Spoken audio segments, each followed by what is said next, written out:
Hey Anima, UG Armadillon here. At Undying Games, we have been hard at work on Ethereal Clash of Souls, with the goal of realizing and tailoring the game to make Ethereal the best version of itself that it can be. Instead of staying comfortable with the systems that we have worked in the past, and that are serviceable to our needs, we want all aspects of the game to work together to cultivate a fun, unique, and fresh MOBA experience. A big part of this process has been going back through the current systems we had in place and trying to improve upon them. Today, we are excited to announce 3 new system overhauls that we have developed and implemented into the latest version. These include a new combat system, a unique reverse component item system, and a fully revamped familiar talent system. These systems are meant to smooth out moment-to-moment gameplay and give players extra layers of customization and playstyle expression both in and outside of the game. With that in mind, we are pleased to announce our next test, which will take place on August 24th.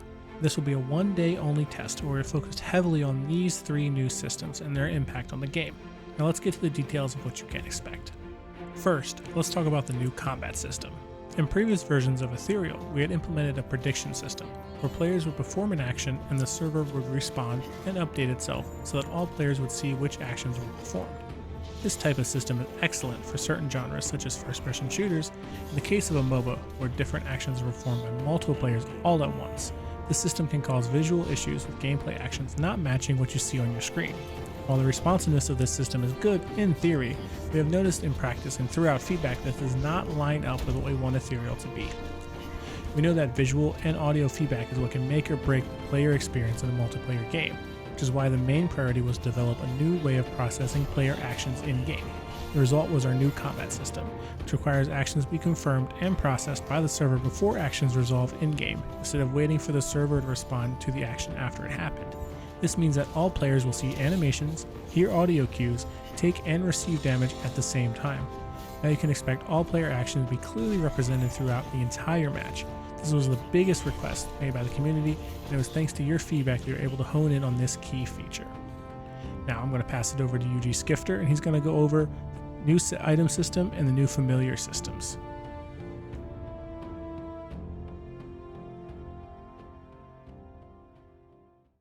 Hey everyone, Skifter here.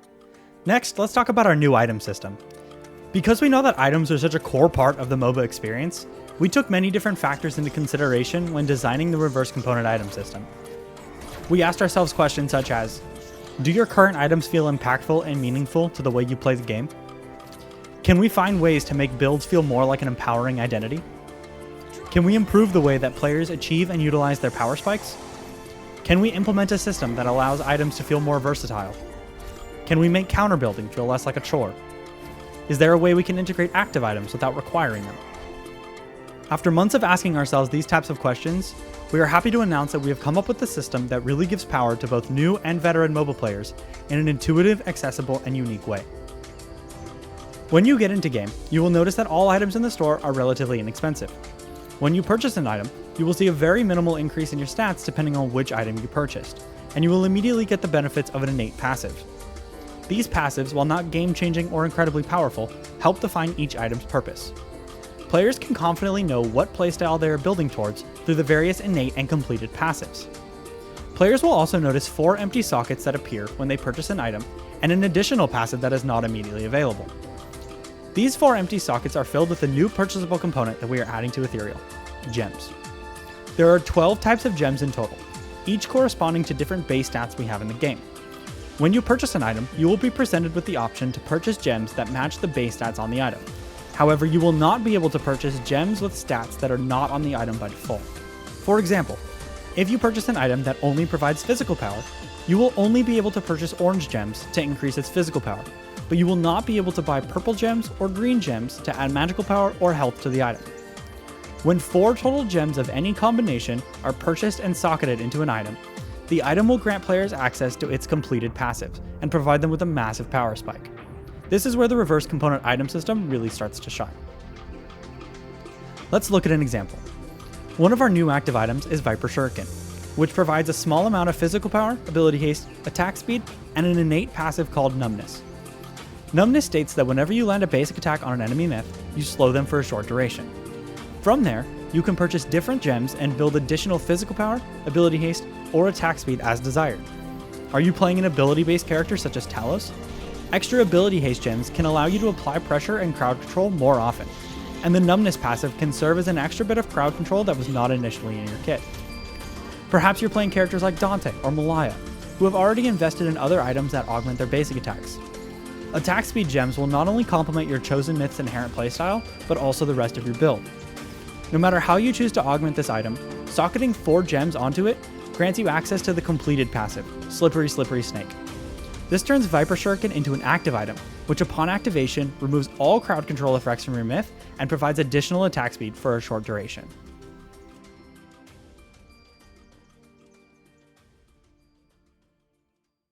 We did not want to limit player expression to just in-game items. We wanted to take things a step further and allow players to further solidify their playstyle before the game even begins. When players enter Myth Select, in addition to selecting their myths, players will be able to choose and customize a familiar to accompany them onto the battlefield. Each familiar is tuned and tailored to complement different playstyles, ranging from frontline utility to applying sustained damage. Players will be able to find that this new system does not strictly lock them into a role, but rather allows them to experiment with the tools that are given to them and highlight their myths in new and exciting ways. On either team, any player can choose whichever familiar they want, regardless of whether an ally has selected that familiar for themselves. Additionally, each familiar can be customized in such a way that an entire team can choose the same familiar and they will all still be unique. Once a myth is selected, players will be able to choose a familiar and edit those familiars' talents.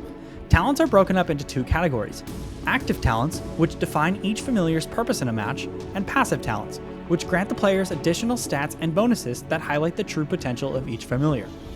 For every familiar, each player will have the option to choose only 1 active talent, but will be given a set number of skill points to allocate into the passive trees.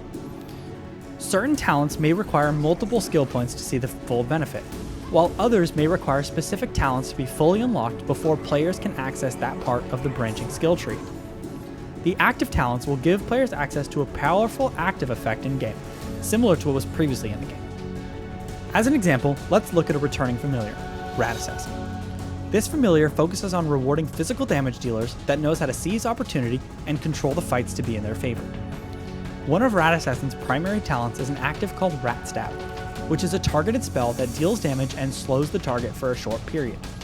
Since this primary talent is able to critically strike, players can be rewarded further by taking the Critical Strike passive talent, as well as building Critical Strike items and gems in-game. On the other hand, players may choose to take the Camouflage active instead, to catch enemies by surprise, coupled with the passive talents that focus on movement speed and bonus isolation damage. In short, the possibilities and combinations between myths and familiars is endless, and we plan to continuously create new familiars that highlight new playstyles in conjunction with our ever-expanding myth roster. The biggest benefit of these new systems is the freedom of expression that it gives our players. Not only were all items and familiars designed to be unique and effective, but they were also designed to be built in multiple ways. One of our goals is versatility, meaning that there really should be no wrong answer to how players want to execute their preferred strategies. We really wanted players to feel like they could experiment with different options and be rewarded for their creativity, instead of being punished for doing something off-meta. For players that do not want to experiment with different items and familiars, we have ensured that game systems are in place to support this decision as well. When you select a myth for the first time in Myth Select, you will be automatically selected a default familiar and a talent tree loadout that is suited to their most straightforward playstyle. Once in-game, the auto-buy feature is fully equipped with items and gems that also complement this style and allow you to focus on gameplay first. Next, I'm going to pass it back to Armadillon, and he's going to talk about the 3v3 game mode.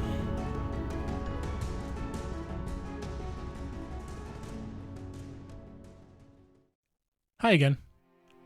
The last thing we want to touch on is the purpose of our new game mode, the 3v3 mode.